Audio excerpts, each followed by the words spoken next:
Goedemiddag, mijn naam is Jan Ruts, hoofdredacteur van SIP Economy en ik heet jullie van harte welkom bij dit webinar over Statement of Work. Het is wat mij betreft een van de meest spannende onderwerpen die we deze webinarweek behandelen. Ook technisch gezien nog wel eventjes een uitdaging, want we hebben een spreker vanuit de UK en een spreker die werkt en woont in Austin, maar momenteel in Costa Rica zit. Dus vandaar dat we ietsje later starten, maar dit gaat allemaal wel goed komen. Statement of Work, onderdeel van het programma van vandaag van professioneel inhuren. Het grappige is dat het onderwerp ook in de eerdere sessies van vandaag al aan bod is gekomen. En donderdag vast her en der ook al aan bod komen als we het gaan hebben over trends rond Total Talent Acquisition inhuur. Op die dag in de webinarweek. En er zijn er natuurlijk nog 2 dagen. Hè? Morgen hebben we ook weer 5 webinars en vrijdag weer 5 webinars in deze webinarweek die SIP Economy samen met Werven organiseert. Maurice, goed dat je hier bent. Dankjewel. Ja, en we gaan het over Statement of Work hebben. En het is misschien straks goed om even uit te leggen wat het nou is. Mm-hmm. Wij hebben donderdag presenteren wij een onderzoek onder opdrachtgevers over wat staat bij hun op de agenda. En we hebben daar niet helemaal toevallig ook de vraag gesteld van, valt Statement of Work nou onder jullie inhuurprogramma, ja of nee? 45% van de mensen zei, ja hoor, vind je, het staat over, het valt onder ons inhuurprogramma. Mm-hmm. En 45% zei, het valt niet onder ons inhuurprogramma. Maar een enkeling zegt van, nou, het valt er nog niet onder, maar het moet er wel onder gaan vallen. En dat gaan we de komende jaren regelen. Hoe reageer je op dit soort cijfers? Nou, vooral de groep, de 45% die zegt dat ze het al in hun programma hebben, vind ik toch wel aardig hoog liggen. Ja. Gebaseerd op onze ervaring die we hebben, internationaal, maar ook in Nederland. Ik denk ook wel, en dat maakt het meteen al een diffuus onderwerp, de definitie Statement of Work, daar zijn nogal wat verschillende uitleggen voor mogelijk. Ja. En dat is denk ik ook wel wat we vandaag een beetje proberen over het voetlicht te krijgen van, ja, wat is nu eigenlijk Statement of Work en hoe kan je het praktisch, zeg maar, inregelen of oppakken binnen je organisatie. Toen wij zijn gestart met Statement of Work, hebben wij ook allerlei sessies met elkaar gehad en ook met bedrijven. En je zag gewoon dat daar heel veel verschillende invalshoeken waren van wat is nou eigenlijk Statement of Work, wat valt er nou onder, wat valt er niet onder. Nou, en ik denk dat daarin wij ook een keuze hebben gemaakt om en dat zal Paul dadelijk toelichten samen met Paula in onze roadmap die wij hebben ingezet met NXP in Nederland. Van hoe gaan we nou Statement of Work een duidelijke positie geven binnen je organisatie. Dus hoe gaan we grip krijgen op het grote bedrag dat omgaat in deze categorie binnen veel organisaties. Is dat een groot bedrag? Ja, dat is een heel groot bedrag. Je ziet eigenlijk dat vaak wel 3 keer zo hoog ligt dan gewoon met het klassieke inhuren. 3 keer zo hoog? Ja, of nog wel hoger binnen sommige organisaties, afhankelijk wat voor type organisatie je bent. Maar het is een substantiële hoeveelheid geld wat daarin omgaat. Dat toch op een andere manier nu nog binnen de organisatie gemanaged wordt dan wat men eigenlijk graag zou willen. Ja. En daarom die 45% die zegt we hebben het al, vind ik al best een groot percentage. Maar nogmaals, dat heeft ook te maken met hoe men daarnaar kijkt en hoe men het ziet, wat Statement of Work is binnen hun organisatie en wat ook de controle is die zij acceptabel vinden van dit onderdeel. En nou, vandaar, ik vond het vandaag ook belangrijk eigenlijk om 2 mensen uit de praktijk dus ook het woord te laten doen. Want ik heb zelf gemerkt, ik ben niet van de praktijk en dit is echt wel zo specialistisch dat het echt wel belangrijk is om mensen die veel ervaring daarin hebben, dit te laten uitleggen. Ze zullen zichzelf dadelijk ook introduceren. En het leuke vind ik ook dat het echt een voorbeeld is wat hier in Nederland, binnen NXP in Eindhoven van de grond af is gekomen. We hebben ook andere bedrijven in Nederland die ook al stappen hebben gemaakt hierin. Waarin wij hopelijk de deelnemers, de luisteraars, de kijkers vandaag handen en voeten een beetje kunnen geven van wat is nou eigenlijk Statement of Work en hoe zou ik dat praktisch kunnen gaan oppakken binnen mijn organisatie. Ja. Zeker ook in het beeld wat nu speelt van total talent management, ook zo'n groot woord, hè? Of total workforce management. Nou, pakken we er een klein dingetje uit, statement of work, en laten we daar een verdieping in maken. En ja, ik kan je zeggen, Hugo Jan, dat is al complex genoeg. Dus, Ja. Nou. Klopt het beeld nou een beetje? Want het is prachtig dat jullie een Nederlandse casus hebben, maar we gaan straks in het Engels overschakelen. Het gevoelsmatig is het toch wel een Anglo-Saxisch onderwerp. Lekker kadertjes juridisch aanpakken. Is dat zo of kijk ik dat een beetje te negatief? Nee, ik denk dat in Nederland ook wel bedrijven zijn die daar ook wel in voorlopen. En niet alleen vanuit zeg maar de Anglo-Saxische kant van Amerika of de UK komt. Ik denk dat er in Nederland ook wel partijen zijn. Ik denk alleen dat de definitie wederom van statement of work, dat misschien men in de Anglo-Saxische cultuur wat eerder zegt van we hebben een statement of work en wij hebben daar grip op. Ja. En wij Nederlanders denk ik, en daar hebben wij een hele mooie rol, zijn wellicht wat kritischer daarin en kijken veel meer van nou, wat is nou eigenlijk statement of work en wat moet het bijdragen tot mijn spend control. Maar goed, ja. Het is een heel technisch verhaal in zoverre voor echte procurement mensen, waarin je waarin je dus meer grip gaat krijgen, waarin het doel niet alleen zicht is op je spend, maar misschien nog wel belangrijker, hiervoor was ook een juridische webinar, het is ook een heel groot compliance stuk. Ja, dus je wil natuurlijk weten wat er gebeurt en heel actueel nu ook met COVID. Heel veel organisaties zijn toch in paniek geraakt een jaar terug. Hè? Ja. De wereld kwam tot stilstand en er waren toch nog aardig wat bedrijven die eigenlijk helemaal niet een goed zicht had van wie zijn er nu eigenlijk allemaal werkzaam binnen onze organisatie, wie hebben toegang, waar zitten ze en met alle risico's van dien, want er was nu ook een gezondheidsrisico gaande. Dus buiten het compliance was en dat heeft wel heel veel bedrijven de ogen geopend. Mm-hmm. Dus wij denken ook dat dit statement of work, dat dat ook wel een vlucht gaat nemen de komende tijd. Ja, nou, ik denk ook vanwege de voortschrijdende discussie over zelfstandigen. De schijnzelfstandigheid zal het ook vastgaan. Ja. Zullen wij overschakelen naar Paul en Paula? Ja, heel graag. I hope you can hear us, Paul. I'm Paul Vincent. Some of you may remember me from last year's webinar week where I delivered a general overview of the statement of work area. Obviously, was hoping to be co-presenting today with Paula. If she makes it, great. If not, I can walk you through the material. So please don't worry, you're going to miss out on anything on the material front. If you'd like to click on to the next slide, Morris. So what we put together for you was really a 4-segment presentation. In the first instance, I'm going to talk through why SOW management is a route to value for many organizations. Then we're going to walk you through the NXP solution or procurement landscape.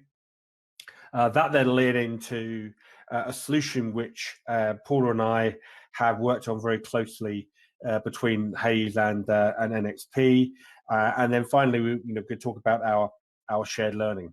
If you flip to the next slide, please, Morris.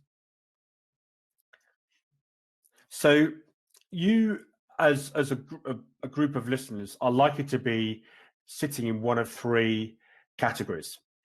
In the first category, you may already have a live SOW management program. It may be already in place and working reasonably well. Alternatively, you may be in the middle of implementing something. Or thirdly, you may be thinking about implementing it, but not quite sure perhaps where to start, or you may be very early considerations in terms of the potential benefits. And irrespective of which category you sit in, the story that we can share with you today will be of value irrespective of where you are on that spectrum. So if you flip forward, please, Morris. So there are 2 basic mentalities, if you like, for how an organization will treat its services resources. Now, remember that statement of work is purely a document. It sets out the requirements that a company has of a service provider, how much they're going to be spending on that requirement, what might be the deliverables. But the two questions, if you can flip back, Maurice, sorry, is you're either going to be looking at your services spend as a cost or a competitive asset. Now, what I mean by that is if you just purely see it as a cost, it means that you're going to have a very controlling approach to that. You're going to want to lay down lots of rules. You're going to make sure that the supply choice is more narrower than perhaps the people with the need and the budget may want it to be. Alternatively, if you see it as a competitive asset, it means that you'll have a much more of an enabling mentality. And this goes to the heart of what makes a program successful or not.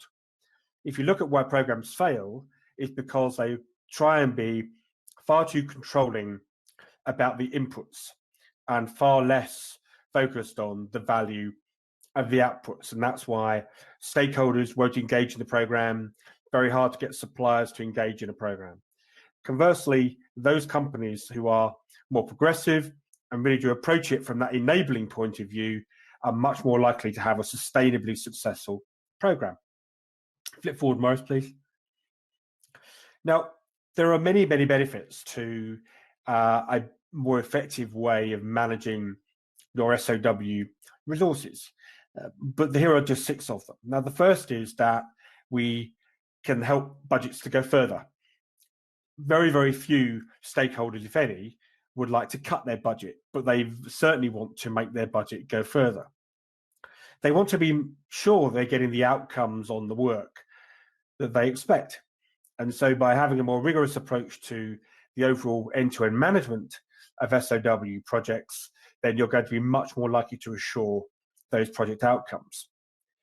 You're also going to be leveraging the best and the broadest and the deepest supply network possible, rather than using the same suppliers who may have been used many, many times before. You're using a much more broader collective use of best practice of thought leadership in the market. So the benefits, the 6 main benefits are, a combination of how do you get more strategic in your approach, but also how do you make sure you're getting true value for money. Now, the benefits are applicable to all different types of stakeholders across the spectrum. So if you're an engagement manager, you want to maximize your budget, use of your budget, your bang for your buck. If you're in procurement, you want to make sure you're helping the business to get value for money.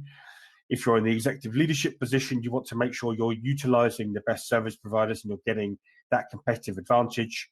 And then if you're an HR and talent acquisition, you're thinking much more broadly about how you're deploying a different type of workforce. And of course, one stakeholder that's often forgotten and it's mixed to the suppliers themselves. And what they want is to build that platform for future work. If you want to move on, Maurice.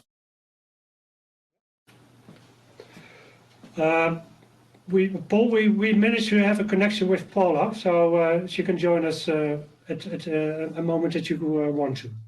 Okay, Yeah? great. Hello, Paula. Hi, Paula. Hello. So what I'll do is I'll keep going because we don't lose the connection. So buying services is different to traditionally contingent labour, and there are 3 core reasons for that. The one is that if you're dealing with the people with the need and the budget, they'll have a different perspective on what is different in price and value. And depending on the role people play in that engagement decision, that will also play a part in how they approach it. Secondly, a lot of the SOW projects are not necessarily always easy to define or predictable. They're often come as a result of a situational need within an organization. And so expecting everything to be totally clear when you're starting off in defining a project isn't realistic. And then thirdly, the amount of relationship and trust is crucial between that service provider and whoever has got the accountability for the outcome. And these are some things which I really need to be embedded in any effective solution. So if we flip on.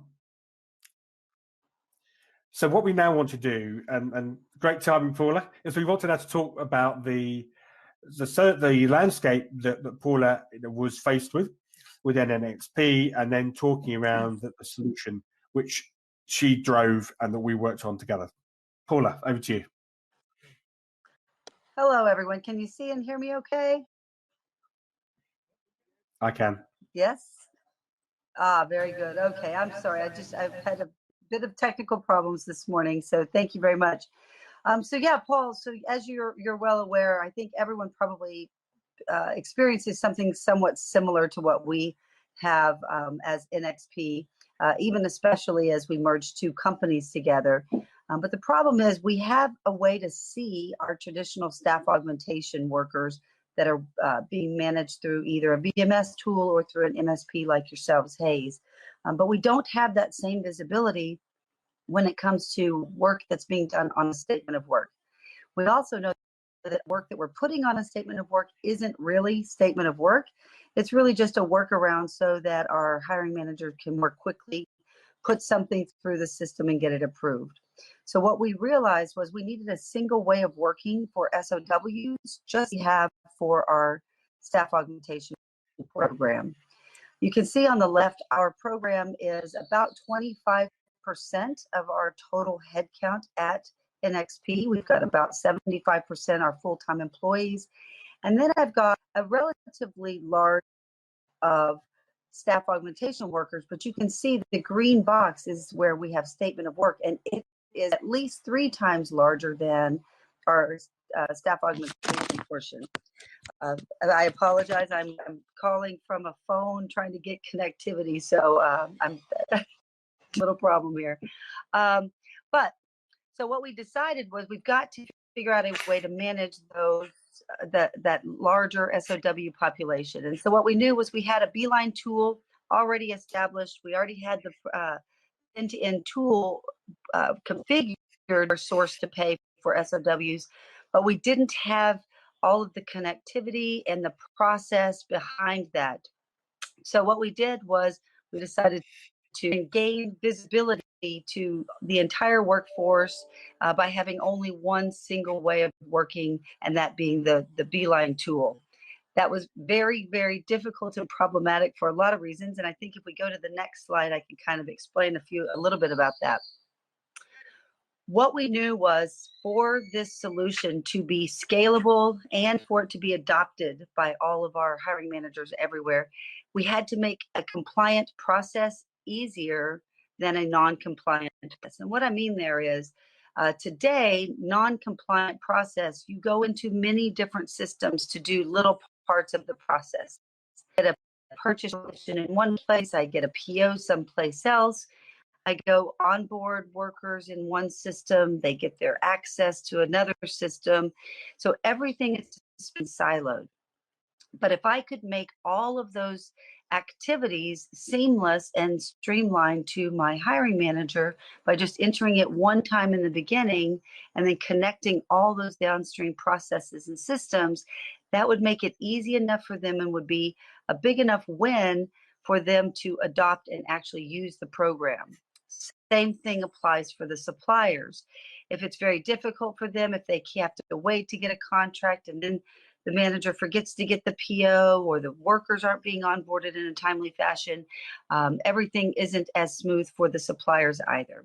So we designed and built this with that in mind. And so we knew that we wanted to not just be able to engage, which is that second box there with our suppliers.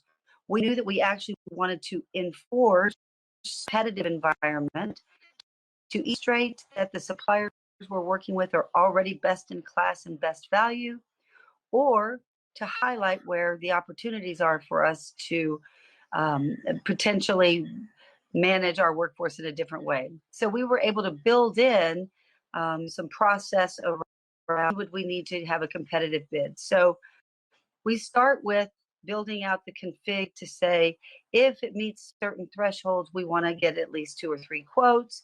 Then we can build and negotiate that SOW right within the tool. And then it will feed all of the information that we used in the building of the SOW phase to feed downstream systems. And so that manage box looks very small and not very complex, but I'm going to tell you it is chocked full of process and automation. So in that step for managing the project, we immediately get the contract approvals with legal. We get our PO approvals through our SAP hierarchy that's part of our master data. We automatically onboard the workers with a termination date or an expiration date. Our identity access management tool knows when to turn on and turn off their access. And then once we've managed the project through all of those functions and the timekeeping and invoice, then we really are leveraging Hays again on the very, very end of the process, where we're looking for you all to drive analytics, dashboard reporting, and start to really provide us with some of those business data points to help us make more informed. All of that to say, if we want to make compliance easier than non-compliance, we can make it scalable so that we can bring in other countries, currencies, other categories of spend, and it has to be adopted by our users, very, very easy and providing very robust data. So that's kind of the thinking around how and why we wanted to build our program like this. I don't know if we want to stop at any point for any questions, or if we're doing that at the end, or it looks like I can jump in right here. So how did we do that? We knew that we had to build an ecosystem, so to speak, of suppliers, internal project teams, and cross-functional knowledge within NXP. So we've got a strong technology partner. I think everyone on this call knows that we use Beeline. I believe that most of the VMS tools can provide similar, if not very, very similar functionality. But what we wanted was to make sure that we also had the relationship with that supplier, not just a software tool. And so besides the software, we also needed some consulting. I needed to be able to benchmark out in the market and scan the environment to make sure that what we were building was going to be scalable. So we also worked with a consulting company, and I think there are, again, that are very, very useful. We happen to work with Brightfield right now, but we've worked with others in the past. I also have an internal team that's our internal VM. But with that team, we also had to build an extended cross-functional team, because I need IT support, I need HR support, procurement support. We've got to have legal buy-in, finance buy-in, tax buy-in, export control. You can everything in the entire life cycle of a W. You've got a lot of people and processes that you've got to align. And if I were to say what is the most difficult part of building a successful configuration process pro for SOW, it's getting that internal alignment across all of those different functions. And that's where I think Hays in. I could do all of those things I just described without the use of an MSP. But when it comes to standing up the pro, that day-to-day hand-holding, training, connecting the dots, making sure that I've got a single point of contact that understands all those cross-functional pieces, that's when I knew and realized that I had to have an MSP to help me. I cannot extend my internal team any further than that. Where the benefit of having an MSP came in. The middle box there is really all of the things I just talked about. How do you business processes? How do you create the right automation? Because you can, believe it or not, over automate. And what I mean by that is if you make it really, really stringent with no flexibility for different ways of working or for exception processes, then you can over automate it to the point where you don't drive adoption or where you're finding yourself in a continuous cycle of having to edit or reconfigure to allow some of that flexibility that's needed. So once we got the team in place, we built out the configuration, that's when we really started saying, okay, with Hays, with Paul, what are the pieces? Where do I plug Hays in? Because when we first started this 2-3 years ago, I didn't see any value in working with an MSP. In my mind, I have a very strong team of negotiators. We understand our space. We understand the categories that we work within. We understand what the difference between a bill rate with a staff augmentation temporary worker is, and how that differs from needing guarantees for work, indemnification, all of the different aspects that go into different types of services SOWs. And I just couldn't find an MSP solution where I felt confident or comfortable that they would be able to pull all of those together, bring any kind of expertise that I didn't already have on my team. However, once I realized that I wasn't going to be able to stand it up on my own, went out and talked, and believe it or not, there are a handful of MSPs that I think have that capability. For us, it made perfect sense that we would extend our staff augmentation program MSP provider so that we could have that single contact for our hiring managers. We also knew that Hayes understood and knew our program.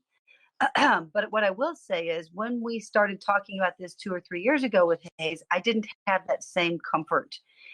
So I think Hayes has done some growing and building out their staff their services procurement functionality. When I met with Paul, he's a procurement professional also, so he knew how to speak my language. He understood my concerns. He really understood the difference between not signing your staff augmentation MSP client or workers and just have now start supporting SOW. That would not work. That model doesn't work. So together we've really co-created and architected what I think is going to be a very robust support model surrounding great new business processes that are aligned around and utilizing a very streamlined, robust technology solution. I think that's all on this slide. Any questions, or do we want to go on to the next one?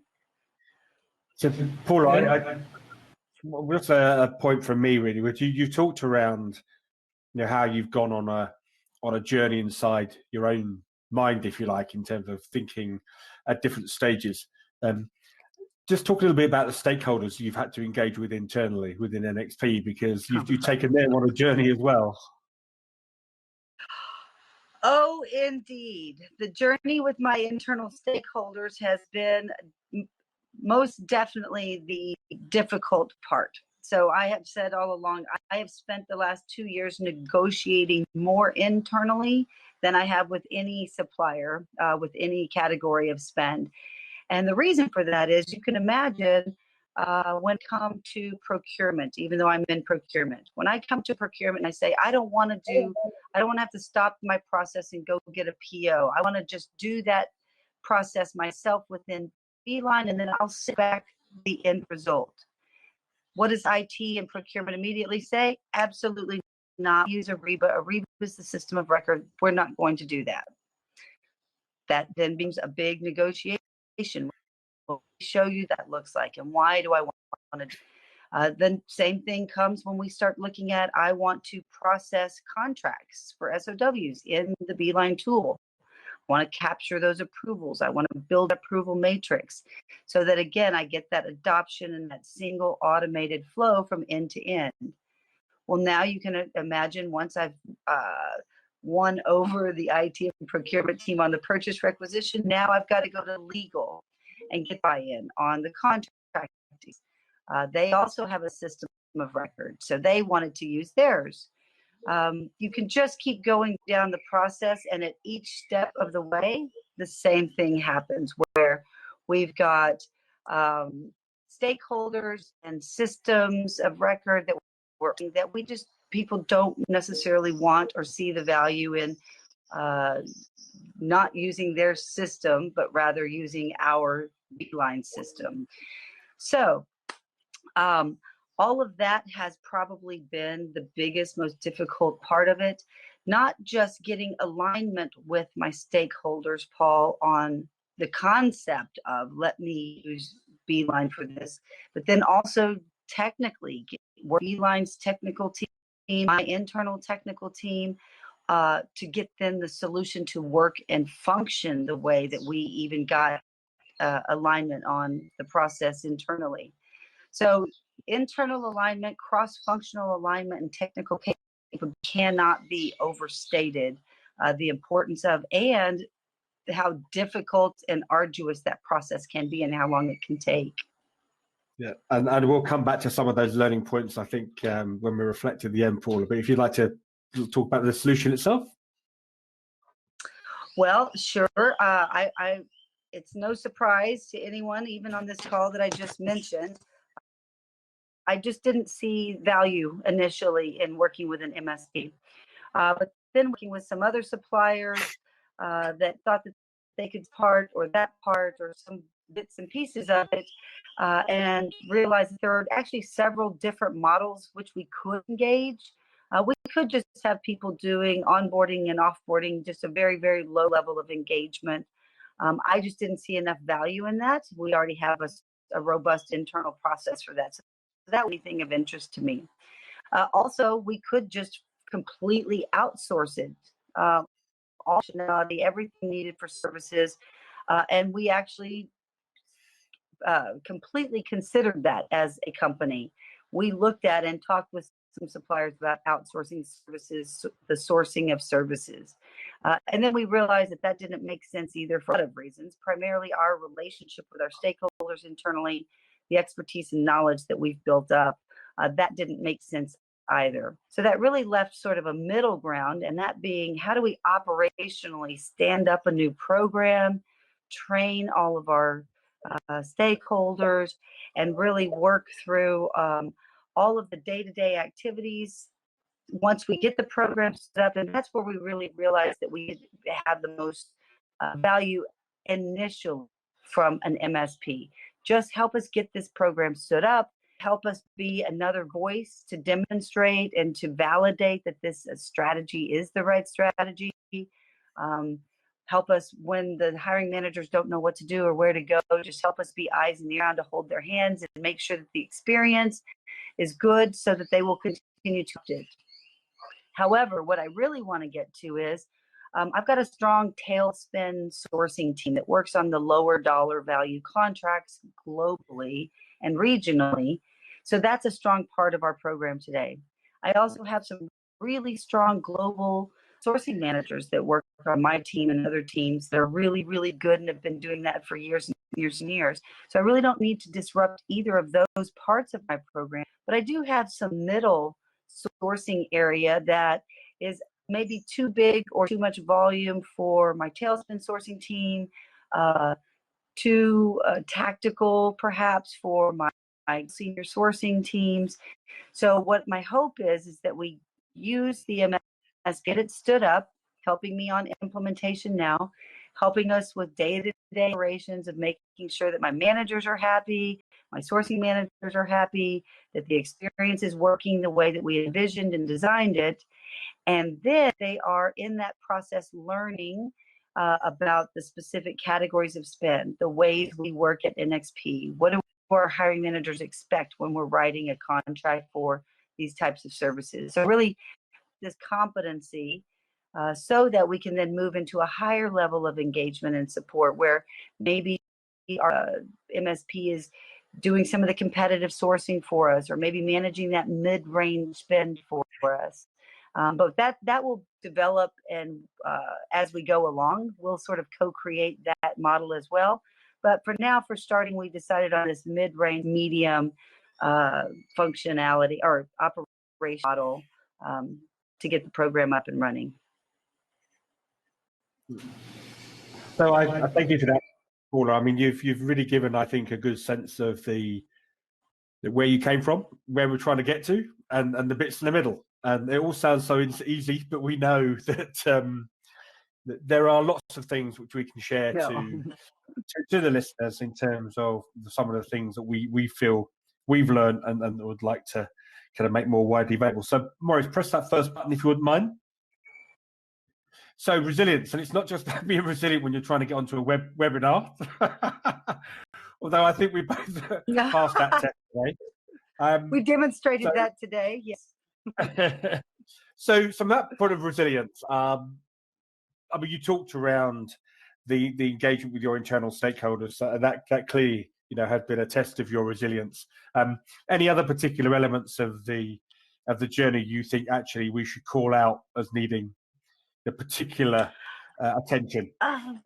Well, I'll just make one other further to what I've already said about being cross-functionally aware and engaged.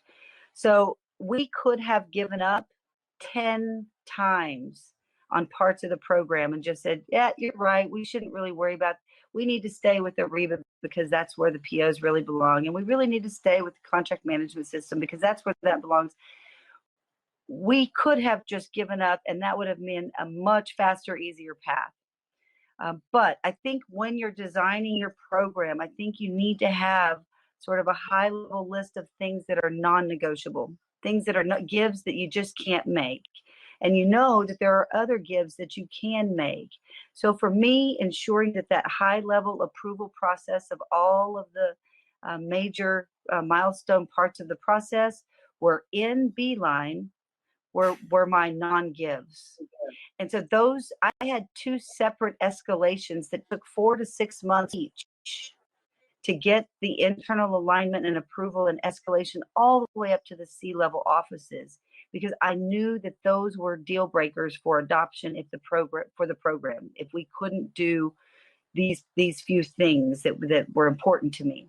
I also knew that I could give on a whole lot of other things. So it's such a give and take. But I was willing to stop the project or slow the project at many different times to ensure that the things that were most important to us, we achieved.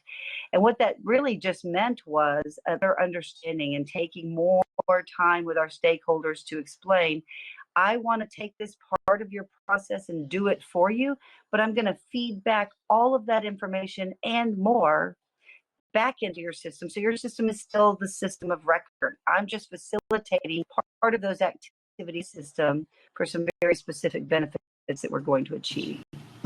Paula, it's very exciting to hear you and to talk to you, to listen to your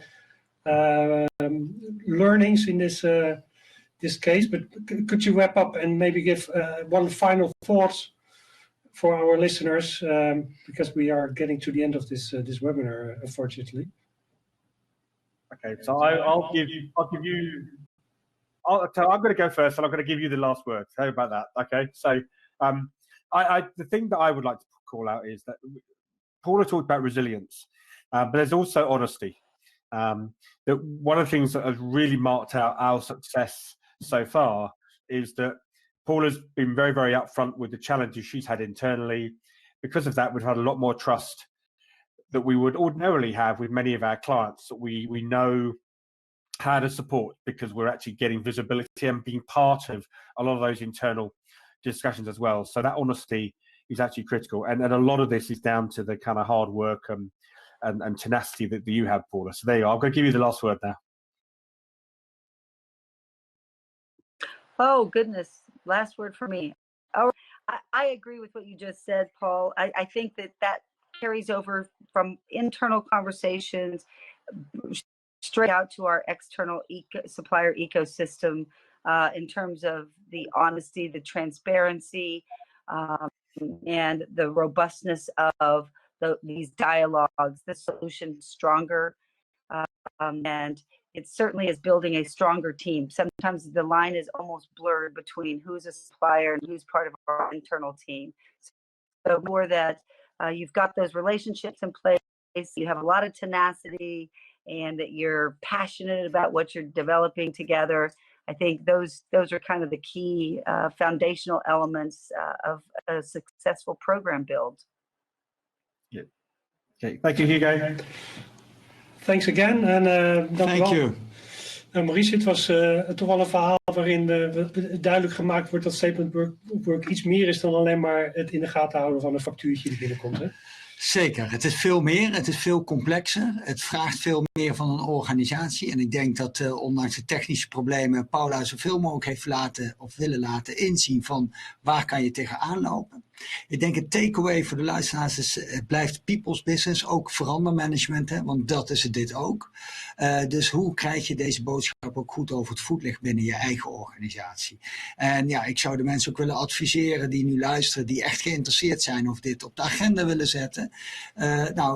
Ik weet zeker dat Paul en Paula openstaan om een keer 1-op-1 in gesprek met hun aan te gaan, om toch wat meer in de diepte te gaan hierover, want in deze 40 minuten hebben ze natuurlijk iets kunnen vertellen en hebben ze in grote lijnen verteld waar ze tegen aangelopen zijn. Maar ieder bedrijf staat op zich en wellicht dat zij nog hele nuttige tips hebben voor mensen die hier nu mee willen gaan starten, ja, of ermee bezig zijn en ergens tegen aanlopen, want dat kan natuurlijk ook. Want ik denk dat een van de key learnings was natuurlijk, je moet vol blijven houden. Dat is denk ik wel heel belangrijk. Ja, want het is echt een veranderprogramma. Het is een absolute verander en het is zeker niet alleen een factuurtje, nee. Nou, hartstikke mooi. Dank voor jullie belangstelling. Als je er inderdaad over door willen praten, dan weten jullie Maurice te vinden. En anders weten jullie mij wel te vinden. En jullie krijgen sowieso nog informatie over dit webinar. Alle slides nog een keertje goed kunnen nalezen. Die krijgen we toegestuurd natuurlijk. Goed, dat was het voor dit webinar. Ik hoop jullie nog later deze week verder te zien. Morgen hebben we het over data-driven recruitment de hele dag. Donderdag ben ik er weer met de trends rond in-uur en total talent acquisition. En dan hebben we de laatste dag nog een nieuwe kijk op het managen van talent. Wat de collega's van Werven voor hun rekening nemen. Goed, dat was het en tot de volgende keer.